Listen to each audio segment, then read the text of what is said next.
할렐루야.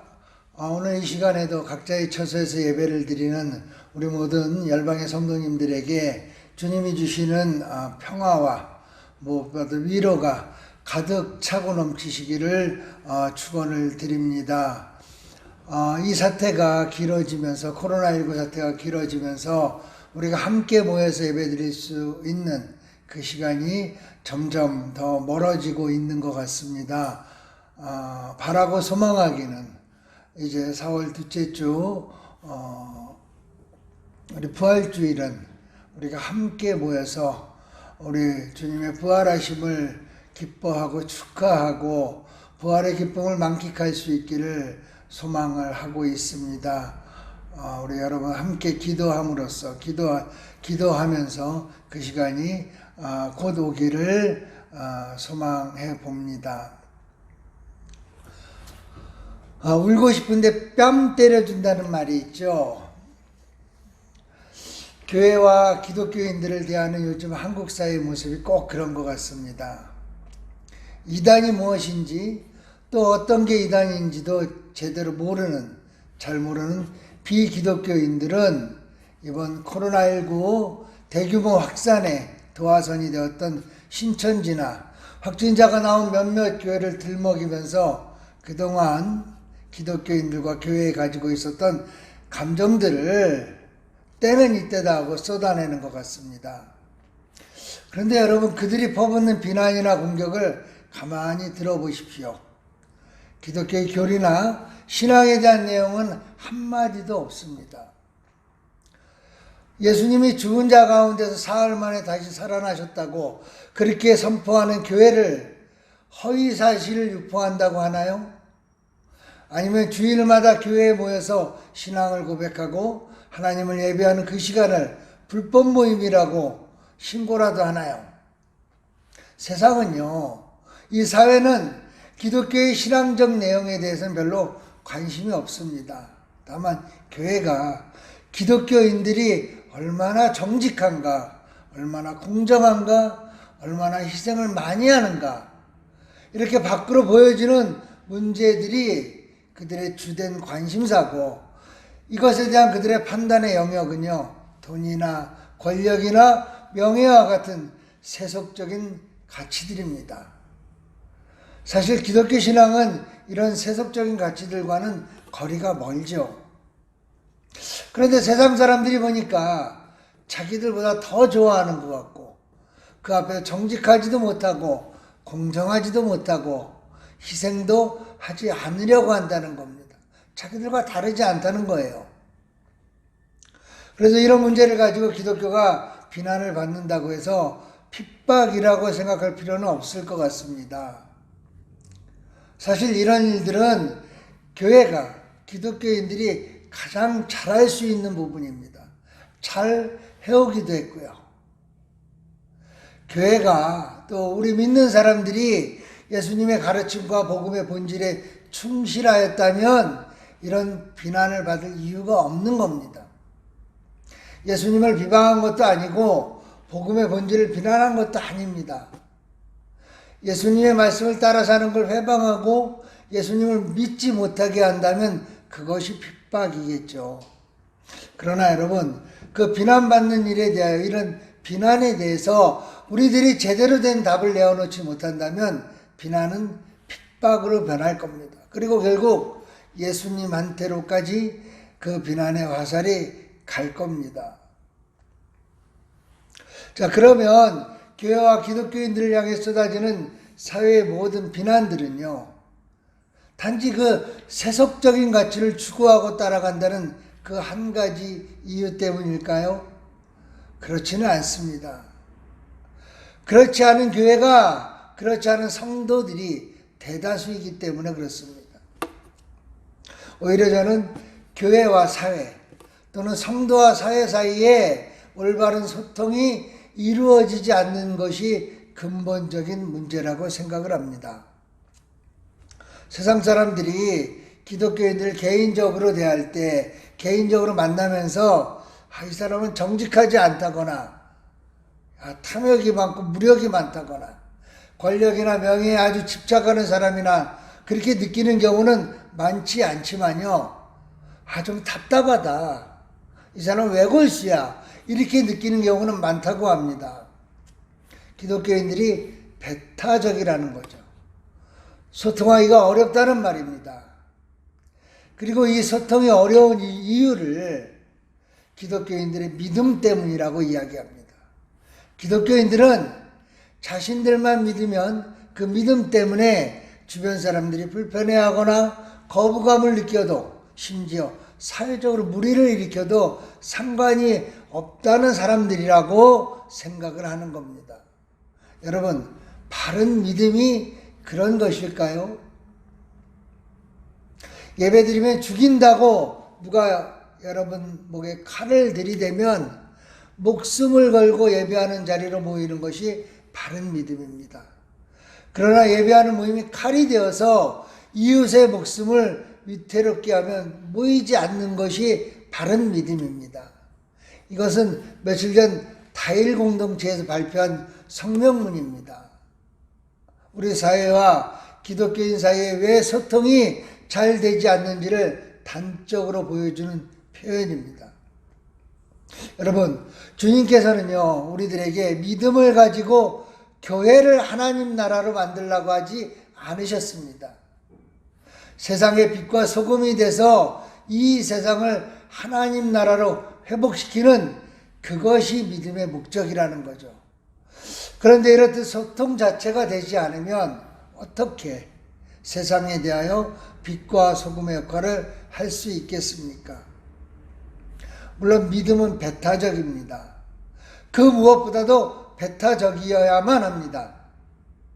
하나님께서 우리를 부르실 때 하나님 외에 다른 그 무엇도 섬기지 말라고 하시며 부르셨고, 우리는 그 부르심에 오직 하나님만을 섬기고 하나님만에게 헌신하고 하나님만을 신뢰하고 하나님만을 사랑하겠다고 응답한 것이 바로 믿음입니다. 주님께서도 분명히 말씀하셨습니다. 요한복음 14장 6절입니다. 예수께서 이르시되 내가 곧 길이요 진리요 생명이니 나로 말미암지 않고는 아버지께로 올 자가 없느니라. 사도행전 4장 11절도 볼까요? 이 예수는 너희 건축자들의 버린 돌로서 집 모퉁이의 머릿돌이 되었느니라. 다른 이로서는 구원을 받을 수 없나니 천하 사람 중에 구원을 받을 만한 다른 이름을 우리에게 주신 일이 없음이라. 예수님 외에는 구원의 길이 없음을 단호하게 말하고 있습니다. 굉장히 배타적이죠. 그런데 반면에 주님께서는 이런 말씀도 하십니다. 마태복음 28장 18절입니다. 예수께서 나와 말씀하여 이르시되 하늘과 땅의 모든 권세를 내게 주셨으니 그러므로 너희는 가서 모든 민족을 제자로 삼아 아버지와 아들과 성령의 이름으로 세례를 베풀고 내가 너희에게 분부한 모든 것을 가르쳐 지키게 하라. 예수님께서는 우리에게 세상으로 나가서 모든 민족을 제자 삼으라고 말씀하십니다. 온 세상을 품으라고 하십니다. 믿음의 개방성이고 포용성입니다. 성경은 이렇게 믿음을 말할 때 믿음은 배타성과 개방성을 동시에 가져야 한다고 말합니다. 수직적으로는 하나님과의 관계, 예수님과의 관계에 있어서는 철저하게 배타적으로 오직 그분만 믿고 따라가라고 합니다. 그리고 수평적으로는 모든 사람들, 열방을 다 품어야 한다고 말합니다. 즉 성경이 말하는 믿음의 삶은 수평적인 개방성과 수직적인 배타성이 함께 공존하는 겁니다. 여러분, 배타성과 개방성은 정말 정반대의 개념입니다. 그럼에도 불구하고 마치 동전의 양면같이 절묘하게 균형을 잡으며 살라는 말씀입니다. 그러기 위해서 절대적으로 필요한 것이 소통입니다. 한쪽이 가벼우면 무거운 쪽이 덜어주고, 한쪽이 춥다고 하면 다른 한쪽이 덮어주어야죠. 이런 일은 소통이 원활해야 가능합니다. 이때 소통은 균형추의 역할을 하는 거죠. 소통이라는 균형추가 작동해서 한쪽으로 쏠리지 않게 균형을 잡아주는 겁니다. 지금 한국 사회에서 일어나고 있는 기독교인과 이 사회 사이의 갈등은 이런 균형이 무너졌기 때문입니다. 여러분, 배타성이 강하면 스스로를 고립시켜서 복음을 전할 기회조차 사라지게 만들죠. 반면에 개방성이 강하면 타협과 혼합으로 인해서 복음의 절대 진리가 훼손되어 버리고 맙니다. 한쪽에서는 복음의 절대성을 지키기 위해서 믿음의 배타성을 더욱더 견고하게 쌓아가고, 다른 한쪽에서는 그 배타성 때문에 우리가 죽어간다고 아우성입니다. 이러한 때 복음의 절대성을 지키며 열방을 품고 그야말로 교회를 하나님의 나라로 만드는 것이 아니라 이 세상을 하나님의 나라로 회복시키는 소통의 균형추는 무엇일까요? 감사한 것은 여러분, 이미 우리 교회들은 이러한 상황을 넘어서 교회가 부흥하였던 경험을 가지고 있습니다. 우리나라에 복음이 처음 들어왔던 조선말 한국 사회는 양반과 중인, 그리고 상민과 천민, 이렇게 철저한 계급 사회였죠. 양반은 권력과 이익을 독점했지만 상민이나 천민은 억압과 착취의 대상이었죠. 그때 몇몇 신진학자들이 서구의 신식교육과 문문을 받아들여서 백성을 교화시킬 목적으로 기독교를 수용하자고 고종을 설득했고 선교사를 받아들이게 됐습니다. 그러나 선교사들을 받아들인 목적이 복음의 수용이 아니었기 때문에 아펜젤러나 언더우드 같은 초기의 선교사들은 직접 복음을 전하지 못하고 병원이나 학교를 세워서 이 조선이라는 나라의 백성들과 소통을 시작하였고 나중에 교회까지 세우게 됐습니다. 하지만 기존 질서에서 기독권을 누리던 그 양반들은요, 선교사들이 하는 일에 전혀 관심을 두지 않았겠죠. 그러다 보니 선교사들의 관심은 자연히 가난한 백성들에게 집중되고 상민이나 천민들의 자녀들이 선교사들이 세운 학교에 와서 새로운 문물과 함께 복음을 접하게 됩니다. 그리고 이렇게 선교사들이 세운 학교와 교회는 일제와 맞서 싸운 수많은 독립운동가들을 배출시켰습니다. 물론 교회는 하나님께 예배하고 복음을 전하는 곳이지 교육과 사회사업의 목적이 아닙니다. 선교사들의 목적도 백성들에게 복음과 하나님의 사랑을 전하는 거지 그들을 독립운동가로 키우는 것이 아니었습니다. 그럼에도 선교사들의 그 사랑과 헌신이 세상과 소통이 되어서 한국 사회를 변화시켰던 겁니다. 그 당시 선교사들이 조선을 얼마나 사랑했는지 그 마음이 드러나는 일들이 많이 있었죠. 그 중에서도 사무엘 무어 선교사와 고종의 주치의였던 에비슨 선교사의 사랑은 그 파장이 적지 않았습니다. 이 사무엘 무어 선교사는 1892년에 소공동, 지금 명동에 학교를 세우고 곤당골 교회라는 교회도 시작을 하였습니다. 1894년에 동학운동이 일어나고 청일전쟁도 일어나면서 나라가 어수선할 때 이 조선에는 전염병이 돌아서 수많은 사람이 죽어갔죠. 그때 봉출이라는 그 학교 학생의 아버지도 전염병에 걸려서 죽게 됐습니다. 그 소식을 들은 무어 선교사는 고종의 주치의였던 에비슨 선교사와 함께 그 집으로 갑니다. 그리고 자기들도 그 전염병에 감염될 위험에도 불구하고 몇 날 며칠을 정성껏 치료해서 그 병을 고쳐줍니다. 그런데 그 봉출의 아버지는 당시 조선사회에서 짐승만도 못한 취급을 받던 백정이었습니다. 그런 백정을 왕의 주치의가 전염병 감염의 위험을 무릅쓰고 고쳐주었다는 놀라운 소식은 사람들 사이에 빠르게 퍼져나갔겠죠. 그리고 그런 사랑을 받은 봉출의 아버지는 곤단골교의 교인이 되어 세례를 받습니다. 그리고 성춘, 박성춘이라는 이름도 얻게 됩니다. 그런데 당시 곤단골 교회는 양반들도 다니고 있었는데 양반들이 이 백정들하고 함께 예배 드릴 수 없다며 박성춘을 교회에서 내보내든지 아니면 따로 그 사람을 격리해서 예배를 드리자고 무호 선교사에게 요구를 하죠. 그러나 무호 선교사는 단호하게 이야기합니다. 하나님 앞에서 모든 사람은 평등합니다. 그 요청을 거절합니다. 그러자 양반들은 교회를 떠나서 따로 교회를 세워요. 무호 선교사의 사랑에 감격한 박성춘은 다니면서 전도를 합니다. 백정도 사람 취급을 받는 곳이 있다. 이렇게 이야기하면서 많은 백정들을 전도해서 얼마가 지나 곤단골 교회는 이름이 백정교회로까지 불리게 됩니다. 이제 3년 후에 갈라져 나갔던 양반들 교회가 다시 앞에서 지금의 승동교회가 된 겁니다.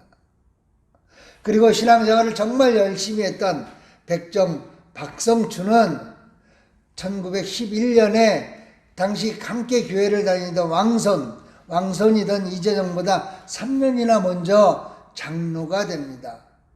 철저했던 신분제도가 교회 안에서 먼저 무너진 거예요.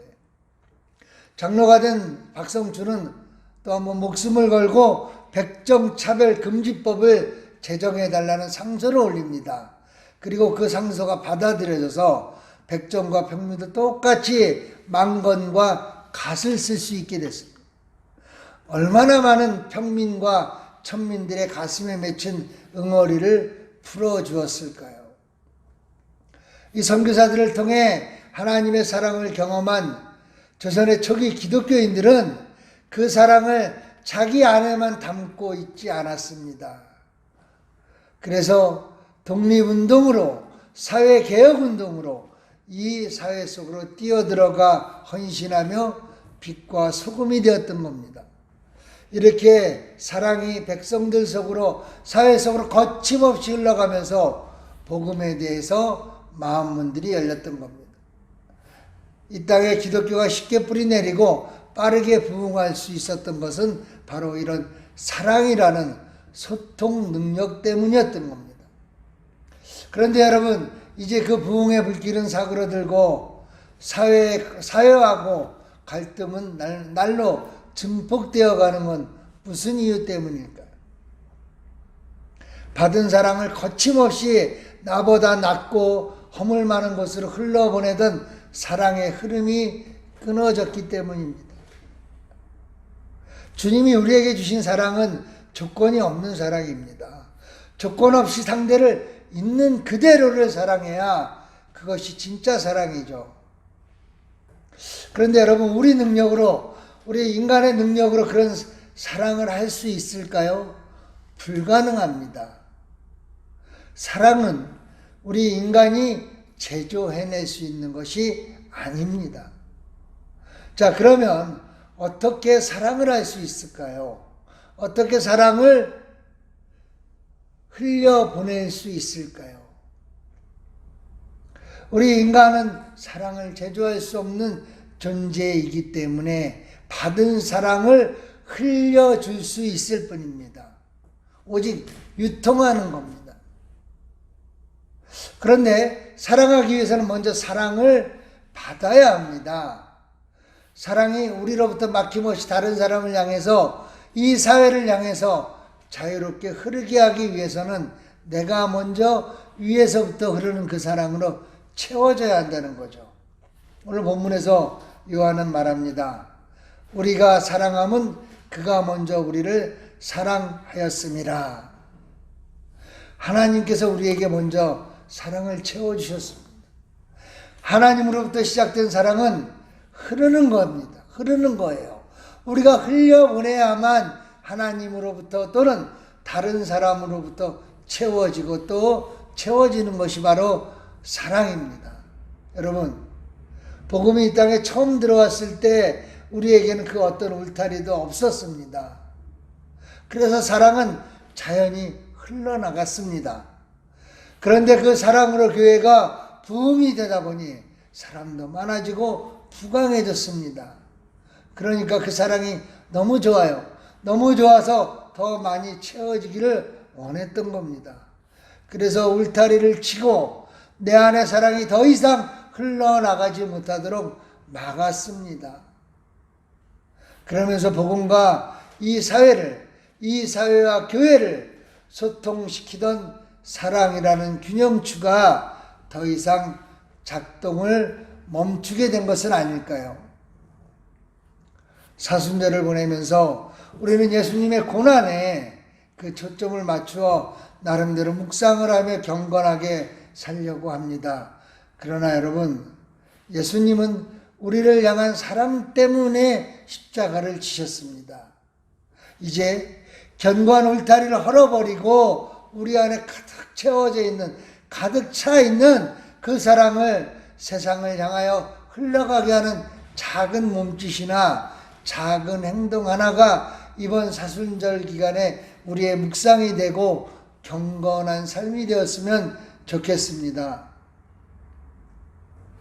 폴이라고 하는 한 미국의 회사원이 뉴욕에서 이제 중요한 미팅을 마치고 동료들과 함께 공항으로 가려고 거리로 나왔습니다. 그런데 그날이 금요일 저녁 시간이어서 교통체증이 엄청 심했던 것 같아요.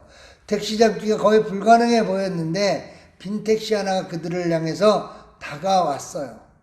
그때 그 택시를 본 한 다른 동료가 쏜살같이 달려가서 그 택시를 잡아탔습니다. 근데 문제가 생겼죠. 너무 빨리 달려가다가 길가에서 장사하고 있던 노점상에 야채와 과일이 담겨있는 박스를 차버린 거예요. 그래서 과일과 야채가 바닥으로 굴러 떨어졌는데 폴의 일행 중 어느 누구도 그걸 개의치 않고 그냥 택시를 탑니다. 폴은 택시를 타지 않고 그 자리에 멈춰 섰습니다. 택시 안에 동료들은 빨리 타라고, 이 택시 타지 않으면 비행기 놓친다고 소리쳤지만 폴은 나 여기다 그냥 놔두고 먼저 가라고 일행을 떠나보냅니다.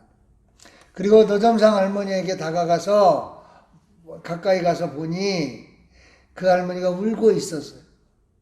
그런데 가까이서 보니 할머니는 앞을 보지 못하는 시각장애자였습니다. 눈이 성한 사람이라면 바닥에 흩어진 과일이나 야채 주워 담으면 그만일 텐데 앞을 보지 못하는 할머니가 어떻게 그 과일과 야채를 주워 담을 수 있겠습니까? 그래서 앉아서 울고 계신 할머니를 폴이 위로해 드리면서 땅에 떨어진 야채와 과일을 하나씩 줍기 시작합니다. 이때도 폴 곁에 수많은 사람들이 지나갔지만 다들 자기 갈 길이 바쁜지 아무도 노점상 시각장애인 할머니의 울음과 그 폴의 행동에 관심을 갖지 않았죠. 폴이 야채와 과일을 다 정돈한 뒤에 지갑에서 돈을 꺼내 돈을 할머니 손에 쥐어주면서 이렇게 말합니다. 이렇게 말했다고 해요. 할머니, 이 돈이면 손해보신 거 충분히 해결될 것 같습니다. 그랬더니 그 할머니가 이렇게 물었다고 합니다. Are you Jesus? 혹시 예수님 아닌가요? 이 말을 듣고 당황했겠죠, 폴이. 그래서 나는 절대 예수가 아니라고 대답을 합니다. 그때 시각장애인 할머니가 아니라고 하면서 이렇게 또 한번 이야기를 합니다. 아까 가판대가 넘어지고 과일과 야채가 땅에 떨어질 때에 제가 도움을 요청할 분은 예수님 한 분밖에 없었습니다. 그래서 저는 예수님께 이렇게 기도했죠. Jesus, please come help me. 예수님, 나에게 오셔서 제발 나를 도와주십시오. 그렇게 기도했는데 그 기도의 응답처럼 당신이 와서 나를 도와주었으니까 You must be Jesus. 당신은 예수님이 틀림없습니다. 그날 밤 폴은 비행기를 놓치는 바람에 집에 들어가지 못하고 하룻밤을 더 호텔에 머물게 됐죠. 그리고 한밤중에 자신에게 이런 질문을 던졌다고 합니다. When the last time someone confused you for Jesus? 누군가가 당신을 예수님 같다고 착각하게 했을 때가 언제인가요? 여러분, 언제였나요? 마치 당신은 예수님 같다는 오해를 받아본 적이 언제였던가요? 이 사순절 기간에 그리고 다가오는 고난 주간에 우리 모두가 당신은 혹시 예수님 아닌가요? 이런 오해를 많이 받아보았으면 정말 좋겠습니다. 그리고 우리의 그 작은 몸짓들이 마중물이 되어서 그래서 이 사회 여기저기에 작은 예수들로 가득해져서 코로나19로 인하여 신음하는 이 세상에 교회가 그리스도인들이 정말 빛과 소금이 되어 하나님으로부터 시작된 그 사랑이 흘러내려간다면, 흘러넘친다면, 유통이 된다면 십자가 고난 가운데서도 주님께서는 기뻐하시지 않을까요? 당신 혹시 예수님 아닌가요? 이런 오해 어떠신가요, 여러분? 이번 한 주도 주님과 동행하시며 주님과 함께 그 사랑을 세상 곳곳으로 마음껏 흘려보내시기를 주님의 이름으로 축복합니다. 기도하겠습니다. 사랑의 주님, 은혜를 감사드립니다. 세상은 코로나19로 인하여 두려움과 공포와 어찌할 바를 모르며 우왕좌왕하고 있지만 주님, 저희들은 주님이 계시기에, 주님이 함께 하시기에 오늘도 찬양합니다. 주님, 저희에게 오셔서 이 세상 가운데서 주님이 주신 그 사랑을 세상을 향해서 흘려보낼 수 있게 하여 주시옵소서. 내 안에만 가득 고이게 하지 않고 세상으로 흘려보내서 정말 주님이 우리에게 명하신 대로, 정말 주님이 우리에게 원하시는 대로 세상의 빛과 소금이 되어서 주님이 주신 그 사랑이라는 소통의 균형추를 가지고 믿음에 있어서는 절대적으로 흔들리지 아니하고 섞이지 아니하면서 세상과는 사랑으로 소통할 수 있는 저희들 되게 하여 주시옵소서. 또한 이 시간에도 코로나19와 맞서 싸우고 있는 많은 의료진들과 그리고 병상에 누워서 신음하고 있는 환우들이 있습니다. 주님의 치유의 손길로 그들을 덮어주시고 그들을 감싸주시고 치유하여 주시옵소서. 용기 잃지 아니하고 오직 주님만을 바라보며 주님이 주시는 셈 가운데서 하루속히 회복될 수 있게 하여 주시옵소서. 사회 곳곳에서 그러지 않아도 소외된 삶을 살아가고 있던 많은 사람들이 있습니다. 이번 사태로 인하여 더욱더 상처받지 않도록 주님, 곳곳에 작은 예수들이 생겨나고 곳곳에 당신은 예수가 아닙니까? 라는 그런 오해를 받을 만한 그런 많은 사람들이, 예수님의 사람들이 이곳저곳에서 생겨나서 이 땅이 주님의 사랑으로 가득 덮이게 하여 주시옵소서. 이제 주님이 우리에게 허락하신 물질 가운데 구별하고 성별하여서 주 앞에 올려드립니다. 주님, 이 물질 기뻐 받아 주시옵고 축복하시어서 이 물질이 사용되는, 이 물질이 쓰여지는 그곳에 하나님 나라가 세워지게 하시고 그 하나님 나라를 통하여서 주님 홀로 영광 받아 주시옵소서.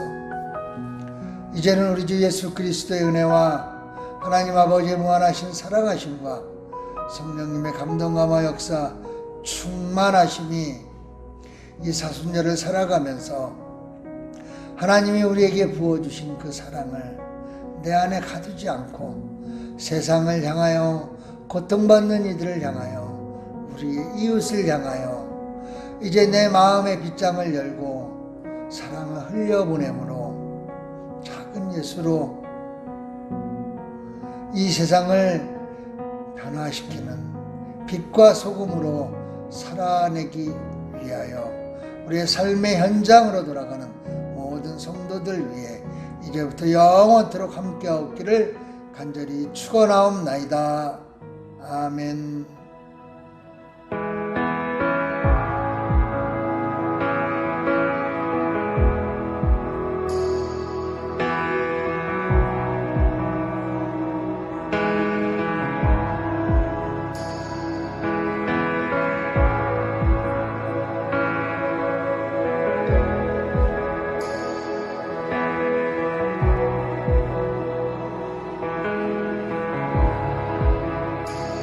You are here, moving in our midst.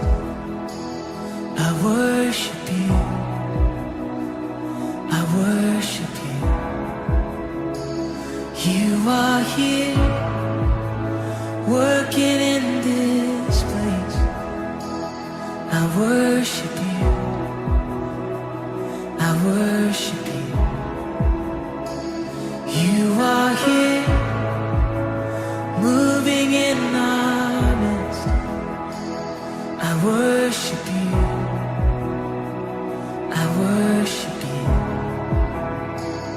You are here, working in this place. I worship you, I worship you.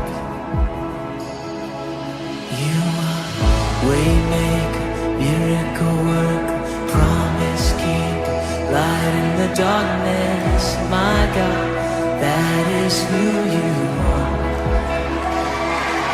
You are waymaker, miracle worker, promise keeper, light in the darkness, my God, that is who you are. You are here, touching every heart. I worship you, I worship you. You are here, healing every heart. Oh, I worship you, Jesus, I worship you. You're turning lives around.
it is, yeah. It's who you are, Waymaker.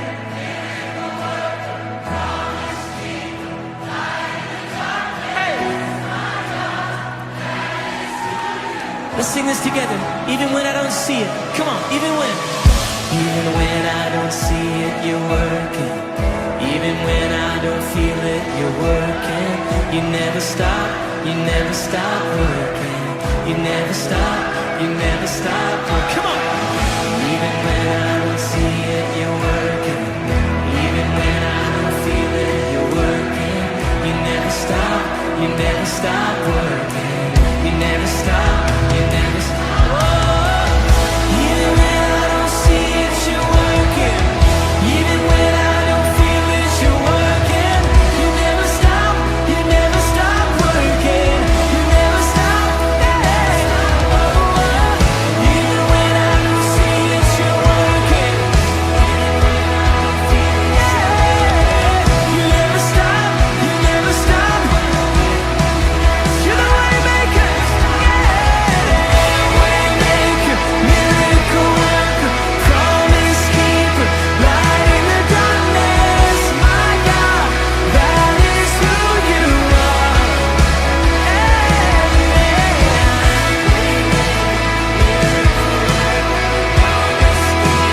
Light in the darkness. My God, that is who you are. Oh, that is who you are. Oh, and that is who you are. That is who you are. Oh, that is who you are. Oh, it's who you are, my Jesus. Miracle worker.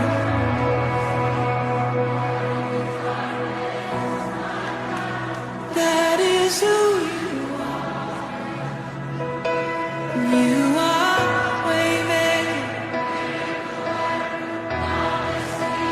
light in the darkness.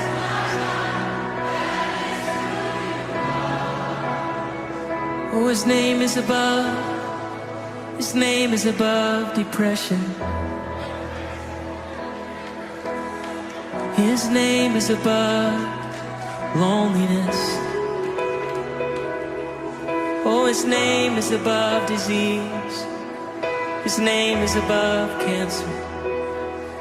His name is above every other name. He says, that is who you are. That is who you are. Jesus, and that is who you are. Oh, I know that is who you are.